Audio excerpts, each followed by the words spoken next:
Hey, is that folk music that you play there? What is that? How do you call that folk music? I think it was Studs Terkel who asked Big Bill Brunzi, did he consider his blues music to be folk music?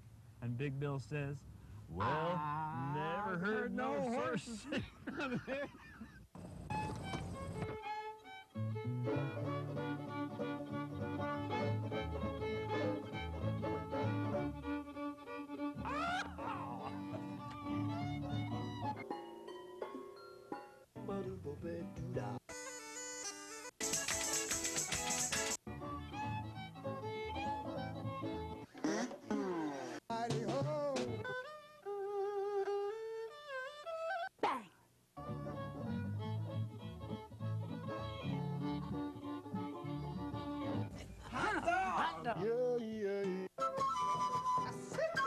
Don't hesitate.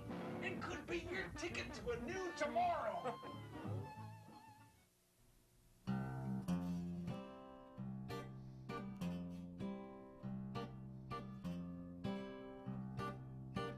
Kids playing in the hydrant,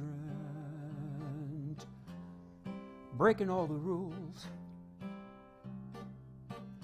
Dad's working in the alley, lays down his tools. It's too hot for working, no way to stay cool. Sweltering days of summer, I want to drift in a pool.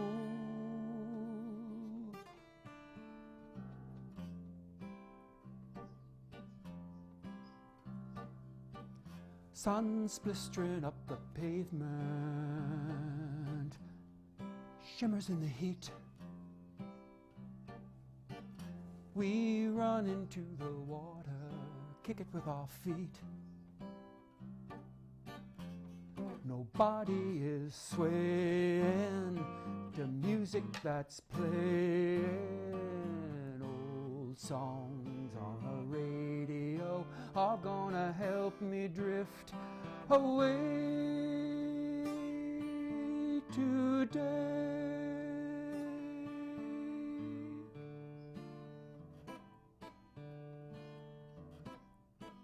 We walked down by the river, the fisherman there caught nothing since the weekend. We just sit and stare. It's too hard for moving, it's too hard to play. Find an old shade tree and while away the day.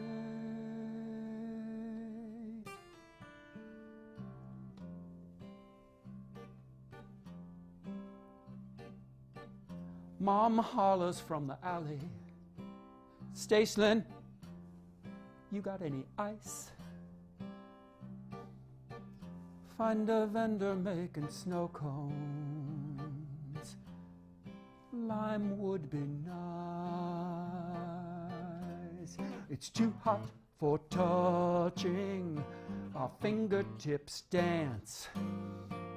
I'd like to go swimming, I want to go swimming. I'd love to go swimming if we had the chance.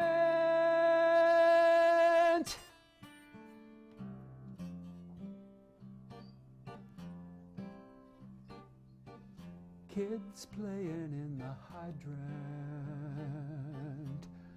trying to stay cool.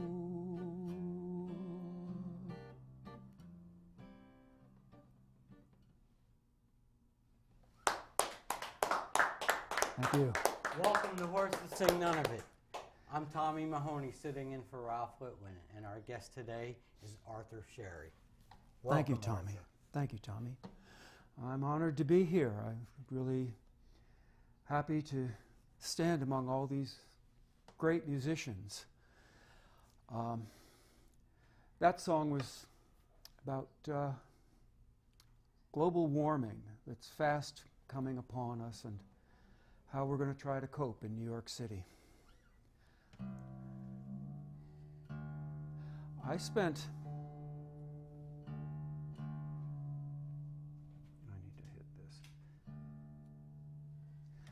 a while in San Antonio, and so that's kind of where this song comes from.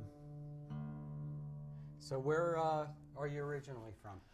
I grew up in West Nyack, just up the river from New York, about actually right across from the 20-mile sign on the thruway. So that's how far away how far I've come in my life, 20 miles. And I live in Manhattan, way uptown, in Inwood now. So how'd you get into music? I started when I was a kid. My mom sort of forced piano lessons on me, and I took those for a while, and then violin, and then my brother went away into the Navy. He was a professional musician, and he left his guitar and amp to join the Navy and escape the Vietnam War as best he could. And so I grabbed it and started playing and just never put it down. And I was about 12 at the time. That's a good age. Yeah. Good age to start playing guitar, yeah. Yeah, I just could never put it down. I love to sing, I love to play, played with my friends and stuff, joined a couple of garage bands, but then most of the time it's just been solo work. Picking up stuff from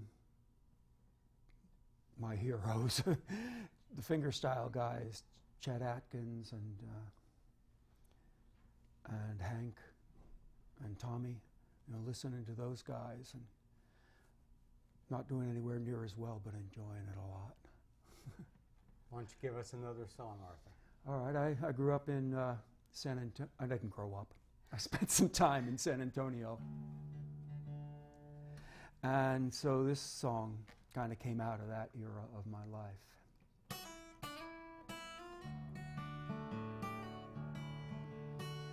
She's a sweetheart of the rodeo, the clown's favorite girl. She makes him laugh, he laughs until he cries. She shared all of his good times and learned all of the best lines to make him feel he's on top of the world. And it's a hard life they're living, always moving from town to town. But they have to earn some money, so they chase the rodeo down. She's a sweetheart of a lady, he's a gentleman in disguise. They've shared all of the best parts of their lives.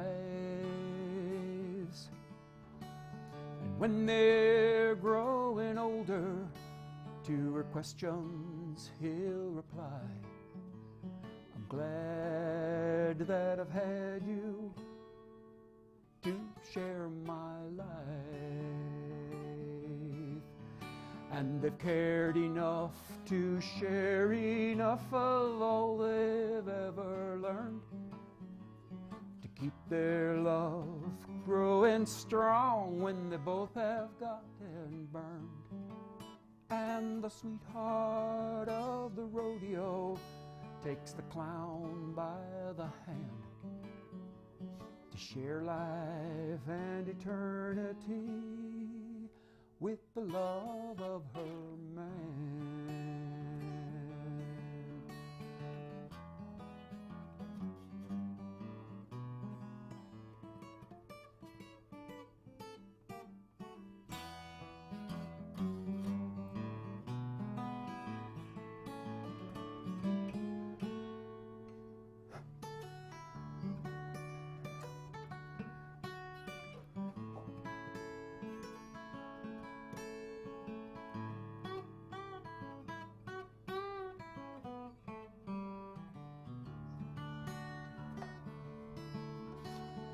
rodeo clown's got a rugged face and a rope burns on his hand. A pickup truck and a double wide are all they have for land. But when another dusty cowboy asks to take her to the dance, she says no, but thanks a million. The clown's my only romance.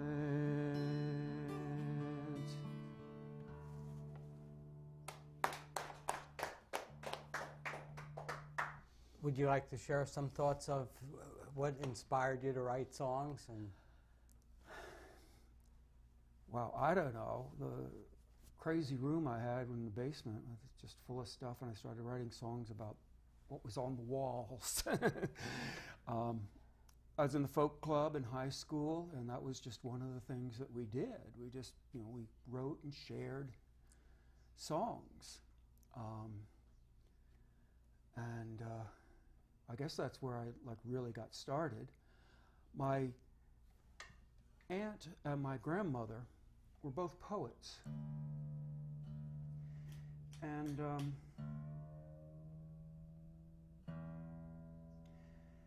so I think I got a lot of it from them, just kind of in the genes. And it was,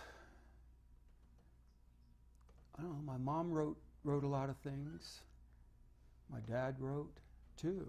He wrote more like scientific papers and stuff like that, but it just kind of in the family to write stuff. And so kind of ironically, one day I was traveling down to North Carolina with my brothers to visit my mom. And I spent some time down there hanging out and pulling books off her shelves. And some of the books were the books of poetry. I had my grandmother's poetry, so I grabbed the books of my aunt's poetry. And in the meantime, I slept under an air conditioner that probably hadn't been cleaned in about 6 or 7 years and got bronchitis. So I spent the trip home with these books of poetry, lying in the back of the car, kind of fading in and out of consciousness. And this rather short song came out of that trip.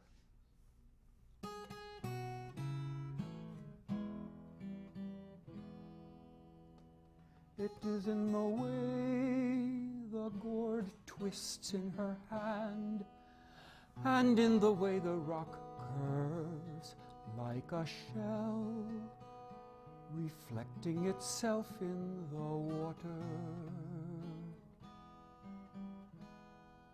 It is in the flat, slick clay and the scallops of the shell, and in the flat gouges made by wind in the cliff.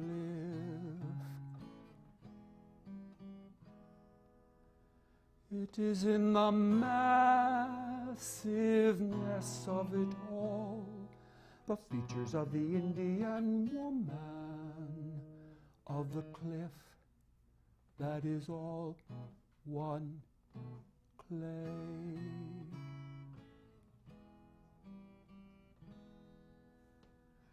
It is in the single white cloud like a bowl, and in the bowl on her head like a cloud. It is in the way the sky pivots around her as the gourd twists around her hand.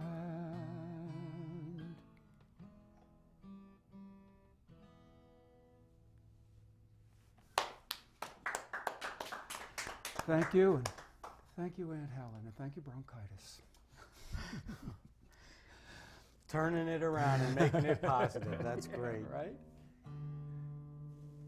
That's what you got to do so often in this life, because vicissitudes are everywhere. What other things have you did besides music? Well, I grew up wanting to play music, and I don't know, I just didn't feel like I could actually make a living doing it because of the way I was playing all these solo things. And may have been a mistake, maybe not, I don't know. I went into model making, rapid prototypes. So I do computerized milling, where I program one part of a compact or a perfume bottle or a part for a coffee maker or something like that. And then I make it, and then I get another virtual model, and I make another one of something else totally different. And that's what I do all day. Sometimes I think I'm too good at what I do for a living to make music, but I love music, and I have a rather long subway commute, so I got a little tiny traveler guitar, and I practice on the subway through headphones. Excellent. And that's how I get in enough practice time to actually keep up some decent chops. And want to play us another song? Okay. This one comes out of a summer I spent in Atlanta, Georgia. And in the park there, I can't remember the name of the park, but there's probably the largest monument to there's the largest monument to a lost army that lost their battles, lost the war.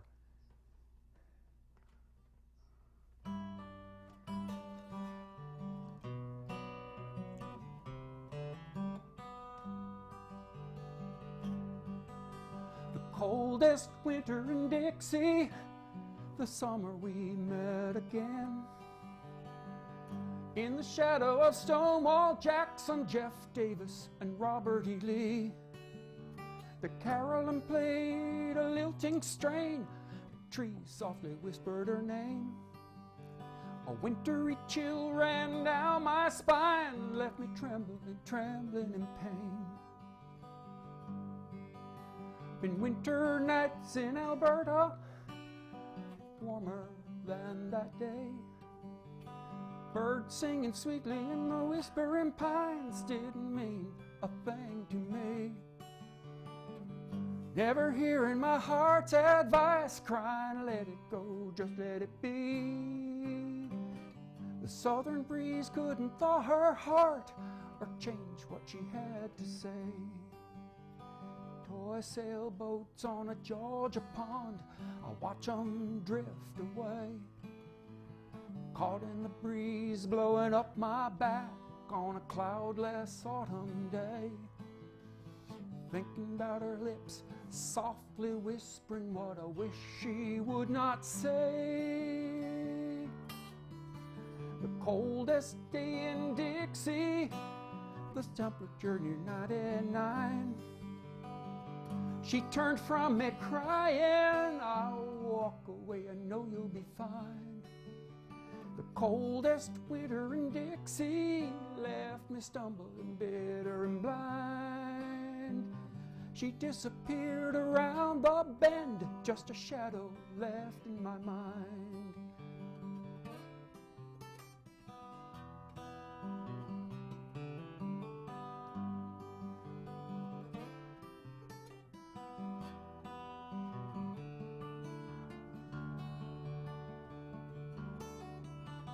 Coldest gold I ever held was the ring she put back in my hand, weighing more than a wrecking ball filled with cold wet sand. Kids laughing, playing on a merry-go-round didn't mean a thing to me. Never hearing my heart's advice, crying, let it go, just let it be. Toy sailboats on a Georgia pond, I watch 'em tack away. Caught in the wind, blowing hard in my face on a cloudless autumn day. Thinking about her heels, softly ticking on that hard-baked Georgia clay.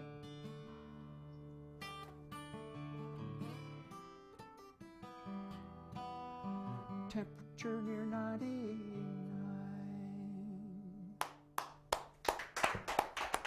Arthur, I want to thank you for being here with us. Thank you, Tommy. Thank you, Tommy. Folks, after the credits roll, we have a special treat for you. Arthur, maybe you'd like to talk a little bit about the First Lady video? I was like just amazed at what Michelle Obama had been doing in the schools and how she'd been really encouraging kids to learn. My son-in-law is a teacher, and some other people I've known in my life have been teachers, and I really admire what they do. And when she came out with all of her work supporting the schools and supporting education, I just felt I wanted to write a song, and it just sort of developed into this video. So stay tuned for that after the credits roll. All right, I'd like to bring up our honorable friend Ralph Litwin, and we'll go out with St. Louis Blues.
lady's cool. Teaches kids fitness in school with tough dance moves to sing the lady grooves. Get up and swing, get your body into motion. Good health is her rule. Our first lady is nice. Apple sweet, honey and spice. Got kids on her mind. Not wasting her time. She's serving Fruit and veggies from her garden, and berries are jewels. Don't listen to the doubters and haters. Keep those voices out of your head. Listen to your soul, you're the one in control. Keep your mind sharp, your body well fed.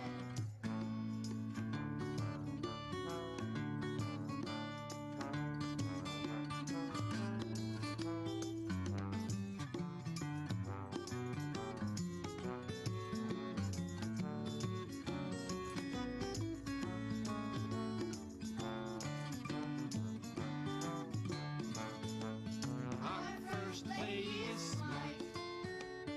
Education is a head start. Teaching our kids is money well spent. you can succeed.